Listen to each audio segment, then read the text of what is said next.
Friends, welcome back to my channel. ఈరోజు మీకు ఈ సీరియల్లో ఏం జరిగిందో తెలుసుకోవాలి అనుకుంటున్నారా? అయితే వెంటనే మనం సీరియల్లోకి వెళ్ళిపోదాం. ఇంకా అవని అయితే ఉద్యోగం కోసం తిరిగి తిరిగి విసిగెక్కి ఒక బస్ స్టాప్లో నుంచుని ఉండగా తనని కొంతమంది రౌడీలు వచ్చి ఆటకాయంగా ఏడిపిస్తూ ఉంటారు. ఇంకా అది చూసిన అక్షయ్ అక్కడికి వచ్చి ఆ రౌడీల్ని చితక్కొట్టి పంపించేస్తాడు. తరువాత అవనిని నాతో రా అని పిలవడంతో ఇక అవని ఎక్కడికి రమ్మంటారు చెప్పండి, నన్ను ఎక్కడికి తీసుకెళ్లాలనుకుంటున్నారు, మన ఇంటికా అని అడగడంతో అక్షయ్ నోటి నుంచి మాట రాదు. ఇక అవని అయితే ఏంటండి అలా చూస్తున్నారు, ఏ నన్ను మీ ఇంటికి తీసుకెళ్లే ధైర్యం మీకు లేదా అని అడగడంతో ఆ మాటలకి అక్షయ్ నాతో రా అని చెప్పి ఇంకా అవని చెయ్యి పట్టుకుని తనతో కారెక్కించుకుని తీసుకుని వెళ్తాడు. అవనికి ఏమీ అర్థం కాదు. అక్షయ్ని అలానే చూస్తుంటుంది. ఏమండి, ఎక్కడికండి, ఎక్కడికి తీసుకెళ్తున్నారు అని అడుగుతూ ఉంటే ఇంకా అక్షయ్ అయితే అవనిని తీసుకుని తను ఉన్న అనాథాశ్రమానికి వెళ్తాడు. అక్కడ అనాథాశ్రమాన్ని చూసి నాకు తెలుసండి, మీకు నేను ఏ తప్పు చేయలేదని మీ అమ్మగారి ముందు చెప్పే ధైర్యం లేక చివరికి నేను పెరిగిన ఆశ్రమానికి తీసుకొస్తారా అని అంటూ ఉంటే ఇక అక్షయ్ చూడవని, నువ్వు సీను ఇంట్లో ఉన్నావని తెలియగానే చాలా సంతోషించాను, కానీ అక్కడి నుంచి వెళ్ళిపోయావంట కదా, ఇప్పుడు ఎక్కడ ఉన్నావని అడగను, ఎందుకంటే నువ్వు ఎవరున్నారని ఉండడానికి, అందుకే నువ్వు ఏ తప్పు చెయ్యలేదని రుజువయ్యే వరకు ఇక్కడే ఈ ఆశ్రమంలోనే కొద్ది రోజులు ఉండు అవని అని చెప్పి ఇంకా అక్షయ్ మాట్లాడుతూ ఉంటే ఆ మాటలకి అవని, ఏమండి అంటే నేను ఏ తప్పు చేయలేదని మీరు నమ్ముతున్నారా అని అడగడంతో ఇక అక్షయ్ ఏడుస్తూ, అవును నమ్ముతున్నాను, నువ్వు ఏ తప్పు చేయలేదని నాకు తెలుసు, కానీ అమ్మని బాధ పెట్టలేను, అలా అని నిన్ను ఆ ఇంటికి తీసుకెళ్ళలేను అని చెప్పి అక్షయ్ చాలా బాధతో ఇక అవనిని ఆశ్రమంలో విడిచిపెట్టి అక్కడి నుంచి వెళ్ళిపోతాడు. ఇక ఇక్కడ చూస్తే దయాకర్ అవని బయటికి వెళ్ళి ఇంకా ఇంటికి రాలేదని అలాగే గుమ్మం దగ్గర నుంచుని చూస్తూ ఉంటాడు. ఇంతలో సామ్రాజ్యం, ఏవండి ఏంటండి ఇక్కడే నిలబడ్డారు, అమ్మాయి వచ్చిందా అని అంటుంటే నేను కూడా అదే చూస్తున్నానే, వద్దు వద్దు అంటే ఉద్యోగం చేస్తానని ఇంటర్వ్యూకి వెళ్ళింది, పొద్దున్ననగా వెళ్ళిన పిల్ల ఇంతవరకు రాలేదు, నాకెందుకో కంగారుగా ఉంది అని చెప్పి దయాకర్ మాట్లాడుతూ ఉంటే దయాకర్ మాటలకి ఇంకా సామ్రాజ్యం, ఏంటి ఉదయం అనగా వెళ్ళిన పిల్ల ఇంతవరకు రాలేదా, ఏవయ్యా ఇక్కడి నుంచుని చోద్యం చూస్తున్నావా, వెళ్ళి అమ్మాయి ఎక్కడ ఉందో వెతికి తీసుకురా అని చెప్పడంతోనే ఇక దయాకర్ బయలుదేరుతూ ఉంటే ఇంతలో అవని దయాకర్ దగ్గరికి వస్తుంది. దయాకర్ అవనిని చూసి, అమ్మా అవని, ఉదయం అనగా వెళ్ళిన మనిషివి ఇంతవరకు రాలేదు, నాకు చాలా కంగారుగా అనిపించింది, ఆయన ఎందుకమ్మా ఈ ఉద్యోగాలు సద్యోగాలు, నిన్ను పెంచలేనని నా మీద నీకు నమ్మకం లేదా అని చెప్పి ఇక దయాకర్ మాట్లాడుతుంటే, అయ్యో బాబాయ్ గారు అలా మాట్లాడతారేంటి, ఏం కాదు, నేను ఇంట్లో ఒంటరిగా ఉండలేక ఏదైనా ఉద్యోగం దొరుకుతుందేమో అని వెళ్ళాను అంతే, ఏంటి నా కోసం ఎదురు చూస్తున్నారా అని చెప్పి ఇక అవని అయితే వాళ్ళిద్దరినీ కూడా మాటల్లో పెట్టి నవ్వించేస్తుంది. ఇక స్వరాజ్యం అయితే,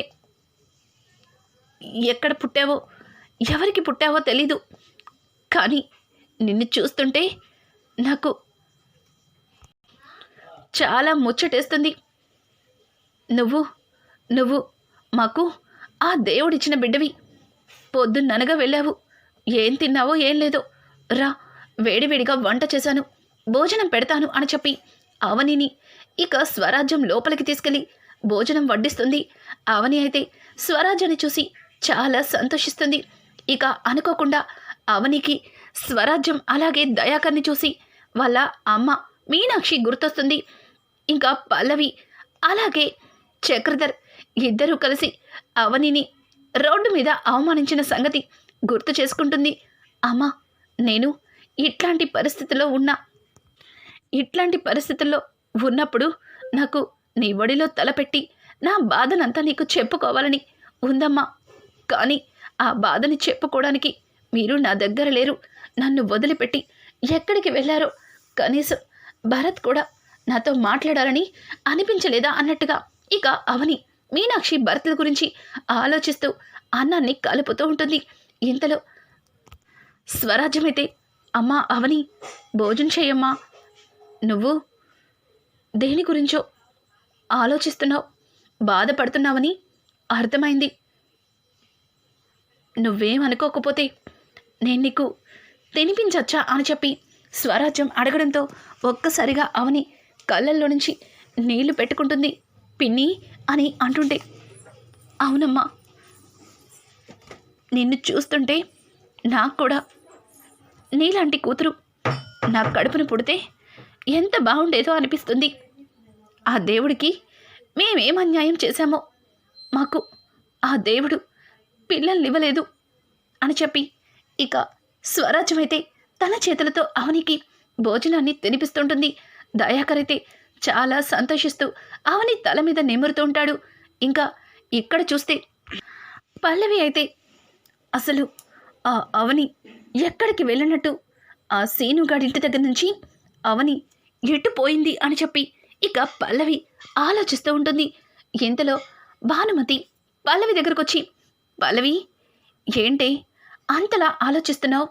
ఉదయం నువ్వు ఆ సీనుగాడితో మాట్లాడిన మాటలన్నీ విన్న తర్వాత నాకు చాలా భయం వేసింది. ఎక్కడ ఆ అవనికి అమ్మ బాబు ఎవ్వరూ లేరని, దాన్ని దయతలచి మళ్ళీ ఇంటికి తీసుకొస్తారేమో అని నాకు చాలా కంగారుగా అనిపించింది. నువ్వు చాలా తెలివైన దానివని, తెలివిగా మాట్లాడతావని అనుకుంటే ఏంటి ఇంత తెలివి తక్కువ పని చేస్తున్నావు అని అంటుంటే, అమ్మమ్మ నేనేం చేశాను, నన్ను అంటున్నావేంటి అని అంటుంటే, మరి ఏం చేసావో నీకు అర్థం కాలేదా? అవని గురించి ఏదో జాలి పడుతున్నట్టు, బాధపడుతున్నట్టు అందరూ కూడా చూసావుగా అవని మీద ఎట్లాంటి సానుభూతి చూపించారో. దానంతటికీ కారణం ఒక విధంగా చెప్పాలంటే నువ్వే. అది ఎక్కడికి పోతే నీకెందుకే? దాని గురించి మళ్ళీ దాని ప్రస్తావన తీసుకొస్తే మీ అత్తగారి మనసులో అదొక అనాథని, దానికి అమ్మ నాన్న ఎవ్వరూ లేరని, ఉండడానికి కనీసం తల దాచుకోవడానికి స్థానం కూడా లేదని జాలిపడి మళ్ళీ పొమ్మన్న దాన్ని వెనక్కి తీసుకొస్తుంది అని చెప్పి ఇంకా భానుమతి చెప్పిన మాటలకి ఒక్కసారిగా పల్లవి ఆలోచిస్తూ, నిజమే, అనవసరంగా నేను అవనిని తప్పుగా చూపించడం కోసం ఆ సీనుగాడింట్లో అవని ఉందని చెప్పాను. తప్పు చేశాను. ఇప్పుడు అవని ఎక్కడికి వెళ్ళినట్టు? అవనిని పట్టుకుని జీవితంలో ఈ గుమ్మంలో అడుగు పెట్టకుండా చేయాలి అని చెప్పి ఇంకా పల్లవి ఆలోచిస్తూ ఉంటుంది. ఇంతలో శ్రీకర్ అయితే తను రాయించిన వీలునామాని ఇంకా ఎవరు కొన్నారో, వాటిని లాయర్ దగ్గర ఎందుకలా రాయించినారో మొత్తం తెలుసుకోవడానికి అక్కడికైతే వెళ్తాడు. ఇక షాపు వాడైతే, సార్, ఇలా అనుకోకుండా వచ్చి మీరు ఇలా ఈ డాక్యుమెంట్స్ గురించి డీటెయిల్స్ మీరు అడగకూడదు, మేము ఇవ్వకూడదు అని అంటూ ఉంటే, చూడు, మర్యాదగా ఈ డాక్యుమెంట్స్ ఎవరికి అమ్మావో చెప్పకపోతే నీ మీద ఇప్పుడే కేసు ఫైల్ చేస్తాను అని అంటుంటే, ఏంటి సార్ బెదిరిస్తున్నారు?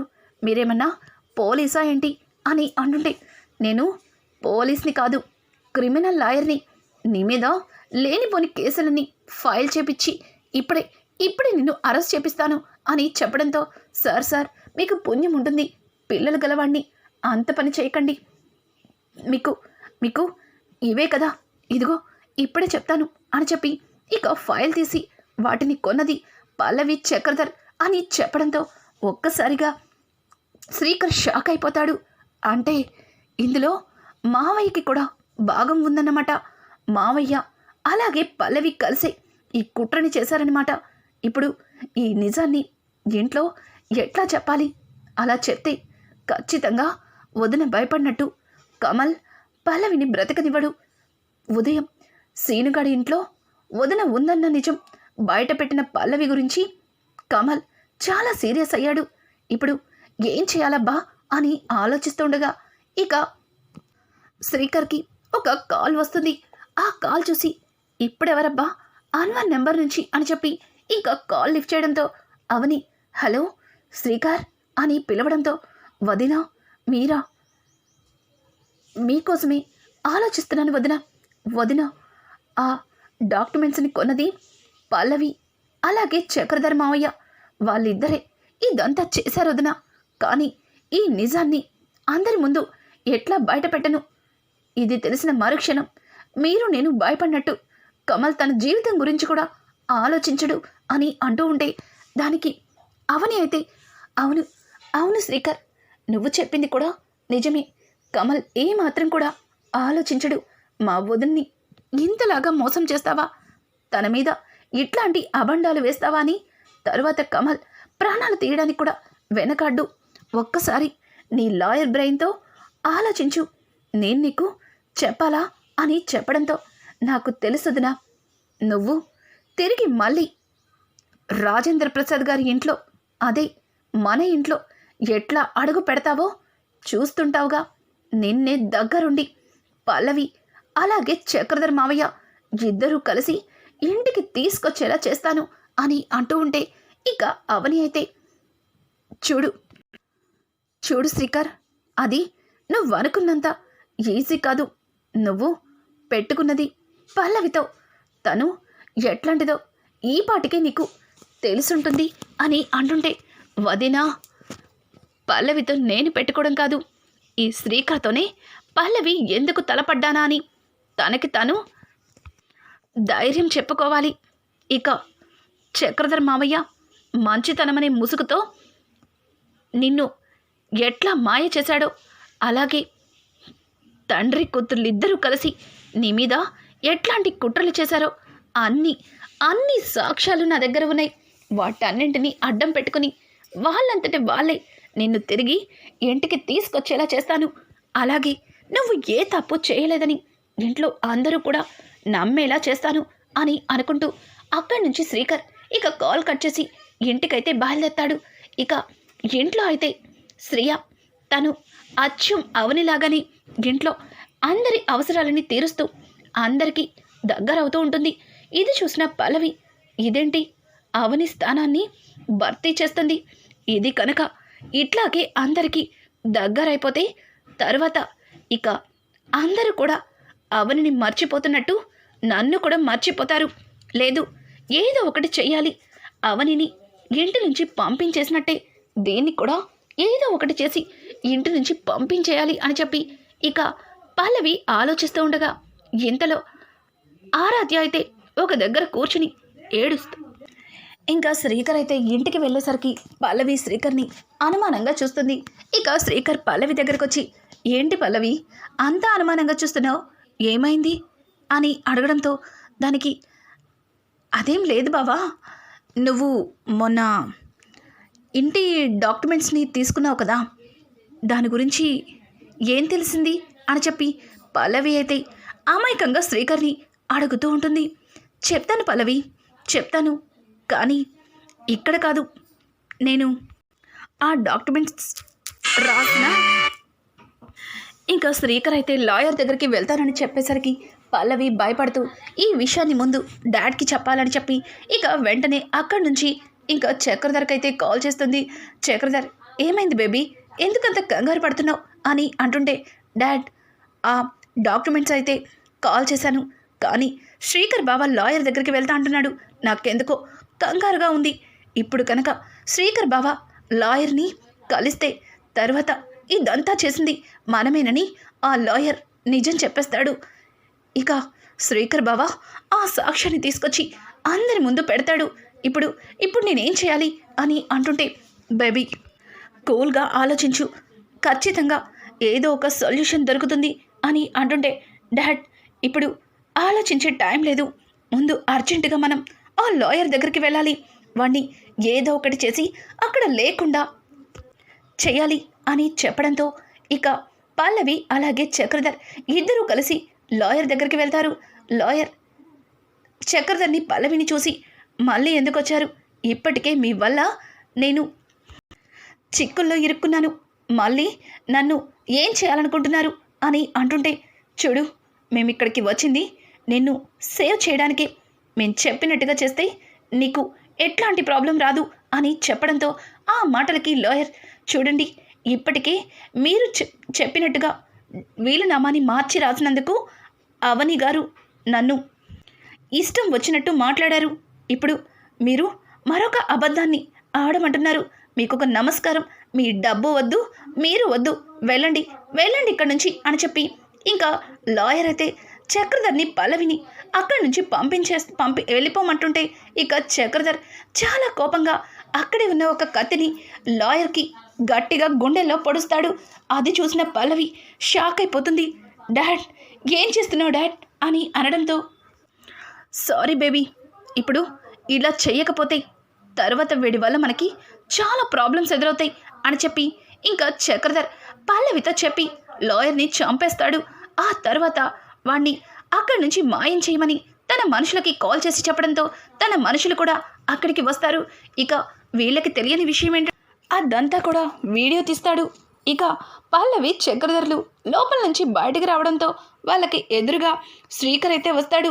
శ్రీకర్ వాళ్ళని చూసి ఒక రకంగా నవ్వుతాడు. ఇక పల్లవి చక్రధర్ ఇద్దరు కూడా భయపడతారు.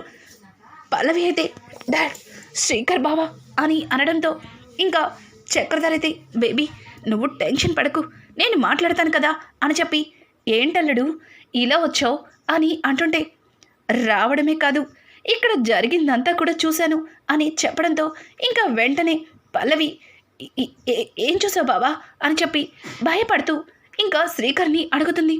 శ్రీకర్, మీరిక్కడికి వచ్చి ఏం చేశారో అదంతా చూశాను అని చెప్పి ఇక శ్రీకర్ అయితే తన చేతిలో ఉన్న చిన్న ల్యాప్టాప్లో జరిగిందంతా కూడా వాళ్ళిద్దరికీ చూపిస్తాడు. అది చూసిన పల్లవి చక్రధర్ ఇద్దరు కూడా భయపడతారు. ఏంటి భయపడుతున్నారు? భయపడకండి, ఇన్ని తప్పులు చేసి ఇంత చిన్న విషయానికి భయపడుతున్నారా అని చెప్పి ఇంకా శ్రీకర్ వాళ్ళని మాట్లాడుతూ ఉంటే ఇంతలో పల్లవి అయితే, డాడ్ ఏదో ఒకటి చేయండి డాడ్ అని అంటుంటే, చూడు శ్రీకర్, ఇదంతా కూడా మీకోసమే కదా చేశాం. నువ్వు మీ తమ్ముడు సంతోషంగా ఉండడం కోసమే కదా. ఆ ఆస్తి మొత్తం మీదైతే నువ్వు మీ తమ్ముడు సంతోషంగా ఉండొచ్చు. అక్షయ్ ఏమన్నా సొంత మీ అమ్మకి పుట్టినవాడా? వాడెవడో కూడా తెలీదు. ఎందుకు వాడి గురించి వాడి భార్య గురించి అంతగా ఆలోచిస్తున్నారని చెప్పి ఇంకా శ్రీకర్ మనసు మార్చడానికి చక్రధర్ ఏదేదో చెప్తాడు. కానీ శ్రీకర్ అస్సలు మాట వినిపించుకోడు. చూడండి, ఇదంతా నేను ఇప్పుడే వెళ్ళి ఇంట్లో అందరి ముందు బయట పెడతాను. ఆ తర్వాత ఎట్లా ఉంటుందో మీకు తెలియంది కాదు. ముఖ్యంగా అవని వద్దని అమ్మ ఎట్లా అయితే ఇంటి నుంచి బయటికి పంపించేసిందో అంతకంటే నీచంగా నీ కూతుర్ని కూడా బయటికి తోసేస్తుంది. కాస్త కూడా జాలి లేకుండా వదిన మీద ఎన్ని నిందలు వేశారు, వదిన్ని ఎట్లాంటి స్థితికి తీసుకొచ్చారు. చూడండి, ఇదంతా నేను ఎవ్వరికి చూపించకూడదు అంటే మీరు నేను చెప్పినట్టు చెయ్యాలి అని చెప్పడంతో ఇక పల్లవి చక్రధర్లు ఒకరికొకరు ఎదురు మొహాలు చూసుకుంటారు. ఇక చక్రధర్ అయితే, సరే అల్లుడు చెప్పు, నువ్వేం చెప్పినా చేస్తాం, కానీ దీన్ని మాత్రం ఎవ్వరికి చూపించకూడదు, అలాగే దీన్ని డిలీట్ చేయాలి అని చెప్పడంతో, సరే మావయ్య, నువ్వన్నట్టుగానే ఈ వీడియో మొత్తాన్ని కూడా డిలీట్ చేస్తాను, కానీ ఇప్పుడు కాదు, నేను చెప్పింది మీరు చేసిన తర్వాత అని అనడంతో ఇక పల్లవి అయితే తన మొహానికి పడిన చెమటలు తుడుచుకుంటూ, చెప్పు బావా, చెప్పు, నువ్వు ఏం చెప్తే అదే చేస్తాం, కానీ ఎట్టి పరిస్థితుల్లో ఈ వీడియో మాత్రం బయటికి వెళ్ళకూడదు అని చెప్పి పల్లవి భయపడుతూ ఇంకా శ్రీకర్ని బ్రతిమలాడుతుంది. సరే, ఈ వీడియోని ఎవరికి చూపించకూడదు అంటే మీరు అవని వదని తిరిగి ఇంటికి తీసుకురావాలి అని చెప్పడంతో ఇక పల్లవి అయితే, బావా ఏం మాట్లాడుతున్నావు, ఆ అవనిని ఇంటికి తీసుకురావాలా అని అంటుంటే, సరే తీసుకురావద్దు, నేను కూడా ఈ వీడియోని అందరి ముందు బయట పెడతాను. చూడండి, ఈరోజు సాయంత్రం వరకు మీకు టైం ఇస్తున్నాను. ఈలోపు వదన్ని ఇంటికి తీసుకొస్తే ఈ వీడియోని డిలీట్ చేస్తాను, లేకపోతే రేపు ఉదయం మన నట్టింట్లో మన టీవీలో ఈ వీడియో లైవ్ టెలికాస్ట్ అవుతుంది. ఆ తర్వాత నువ్వు నీ కూతురి పరిస్థితి ఏమవుతుందో బాగా ఆలోచించండి. లాయర్ని చంపినందుకు నీకేమో జైలు శిక్ష, అలాగే వదిన మీద నిందలు వేసి ఇంటి నుంచి పంపించినందుకు నీ కూతురు కూడా నీతో పాటు చిప్పకూడు తింటుంది. ఇద్దరూ జైలుకు వెళ్ళడానికి సిద్ధంగా ఉండండి అని చెప్పి అక్కడి నుంచి కమల్ అయితే ఇక వెళ్ళిపోతాడు. కమల్ వెళ్ళిన తర్వాత పల్లవి, చక్రధర్ ఇద్దరు కూడా భయపడిపోతారు. ఇంకా పల్లవి అయితే డాడ్, కమల్ బావా ఖచ్చితంగా చెప్పిన పని చేస్తాడు. ఇప్పుడు ఆ అవనిని ఇంటికెలా తీసుకొస్తాను? అవన్ని ఇంటి నుంచి పంపించడానికి చాలా అంటే చాలా ప్రయత్నాలు చేశాను. ఇప్పుడు అదంతా అబద్ధమని, తను ఏ తప్పు చెయ్యలేదని ఇంట్లో అందరినీ ఒప్పించి తిరిగి మళ్ళీ ఆ అవనిని ఎలా తీసుకురావాలి? దానికోసం వెళ్తే అది మనతో వచ్చేస్తుందా? అది రానని బెట్టు చేస్తుంది. అలాగే అది నోటికి వచ్చినట్టు మాట్లాడుతుంది. నాకు పిచ్చి పడుతుంది అని చెప్పి ఇంకా పల్లవి అయితే చక్రధర్తో చెప్పి భయపడుతూ ఉంటుంది. ఇక బేబీ నేను చెప్పినట్టు చెయ్యి అని చెప్పి ఇంకా చక్రధర్ అయితే పల్లవికి ఏదో చెప్తాడు. పల్లవి ఓకే డాడ్, ఓకే అని అనుకుంటూ ఇంటికైతే వెళ్తుంది. పల్లవి రావడం గమనించిన శ్రీకర్, ఏంటి ఒక్కదానివే వచ్చావు? అంటే ఈ వీడియోని లైవ్ టెలికాస్ట్ చేయాలంటావా అని అనడంతో, బావా నీకు దండం పెడతాను, ఈరోజు సాయంత్రం కల్లా అవని అక్కని ఎలా అయినా సరే ఇంటికి తీసుకొస్తాను, దయచేసి ఆ వీడియో గురించి మాట్లాడొద్దు అని చెప్పి పల్లవి భయపడుతూ ఇక లోపలికైతే వెళ్తుంది. ఇంతలో శ్రీ అయితే శ్రీకర్ దగ్గరకు వచ్చి, శ్రీ ఏమైంది? పల్లవి ఎందుకు నేను చూసి అంతలా భయపడుతుంది అని అంటుంటే ఇక శ్రీకర్, ఈరోజు సాయంత్రం కల్లా వదన్ని ఇంటికి తీసుకురాకపోతే పల్లవికి వదనకి పట్టిన గతే పడుతుందని భయపడుతుందిలే, అంతే, ఇంకేం కాదులే. అయినా నువ్వు ఎక్కువగా ఆలోచించకు, వెళ్ళి భోంచేసి రెస్ట్ తీసుకో అని చెప్పి ఇక శ్రీకర్ అయితే అక్కడి నుంచి వెళ్ళిపోతాడు. ఇంకా ఇంతలో ఆరాధ్య మెట్ల మీద నుంచి కిందకి దిగుతుంటే అనుకోకుండా పల్లవి వచ్చి ఆరాధ్యని తోసేస్తుంది. ఆరాధ్య ఒక్కసారిగా కింద పడి తల గట్టిగా గాయం తగులుతుంది. ఆరాధ్య తలకి తగిలిన గాయంతో స్పృహ కోల్పోతుంది. ఇంకా ఇంట్లో అందరూ కూడా ఆరాధ్య దగ్గరికి వస్తారు. ఆరాధ్యని చూసిన అక్షయ్ వెంటనే డాక్టర్ని పిలిపించి ఆరాధ్యకి చెకప్ చేయిస్తాడు. ఇక ఆరాధ్య తలకి కట్టు వేసి డాక్టర్ అయితే, చూడండి పాప చాలా వీక్గా ఉంది, దేని గురించో చాలా బాధపడుతుంది, పాపకి ఇష్టమైనవి ఎందుకండి పాప నుంచి దూరం చేస్తున్నారు? చూడండి, చిన్న పిల్లలు ఎక్కువగా ఇష్టపడే వాటితోనే ఉండాలని ఆలోచిస్తారు, కానీ తనకి ఇష్టం లేని పనులు మీరు చేస్తున్నారు. చూడండి, ఇదే కంటిన్యూ అయితే పాప ఇంకా వీక్ అవుతుంది, తర్వాత పాప ఆరోగ్యానికి ప్రమాదం అని చెప్పి డాక్టర్ మాట్లాడుతుండగా ఇంతలో అమ్మా అమ్మా అని చెప్పి ఇక ఆరాధ్య అవనిని కలవరిస్తూ ఉంటుంది. అది చూసిన రాజేంద్ర, చూసావుగా పార్వతి, పసిదాన్ని తల్లి నుంచి వేరు చేసావు, ఇప్పుడు తల్లి కావాలని ఆ పసిది ఎట్లా ఏడుస్తుందో, ఎట్లా కలవరిస్తుందో, ఇప్పుడు ఏం చేస్తావు అని అంటూ ఉంటే ఇక పల్లవి అయితే ఒక్క మాట కూడా మాట్లాడకుండా అక్కడి నుంచి గబగబా బయటికి వెళ్తుంది. అప్పటికే తన కోసం ఎదురు చూస్తున్న చక్రధర్ పల్లవి రావడంతోనే తనని తీసుకుని అక్కడి నుంచి బయలుదేరతారు. పల్లవి ఎక్కడుందా అని అంతా వెతుకుతారు. ఇక దయాకర్ అయితే చక్రధర్ కారుకి అడ్డం రావడంతో, ఏయ్ పక్కకి తప్పకో, ఉదయాన్నే తాగేసావా అని చెప్పి దయాకర్ని చక్రధర్ తిడుతుంటే, చూడు తమ్ముడు, తాగాల్సిన అవసరం నాకేముంది, అయినా ఏంటి ఎవరి కోసమో వెతుకుతున్నట్టునో అని అంటూ ఉంటే ఆ మాటలకి ఇంకా పక్కన ఉన్న పల్లవి, ఇంకెవరి కోసం, ఆ అవని కోసం, ఆ అవని ఎక్కడ చచ్చిందో అని చెప్పి పల్లవి ఇక నోరు జారుతూ అవని తిడుతుంటే దయాకర్ తట్టుకోలేక పల్లవిని అలాగే చక్రధర్ని చెడమడ తిట్టేస్తాడు. చూడండి, తను నా మేనల్లుడి భార్య, నాకు కూతురు లాంటిది, అట్లాంటి నా కూతుర్ని నా ముందు తిడితే చూస్తూ ఊరుకోను, అయినా నా కూతురు ఆ రాజేంద్ర ప్రసాద్ ఇంట్లో ఎన్ని కష్టాలు అనుభవిస్తుందో ఇంటి నుంచి బయటికి వచ్చేసింది అన్నట్టుగా ఇక దయాకర్ మాట్లాడుతూ తన దగ్గరే అవని ఉందని చెప్పడంతో ఇక వెంటనే పల్లవి అలాగే చక్రధర్ ఇద్దరూ కలిసి అవని దగ్గరికి వెళ్తారు.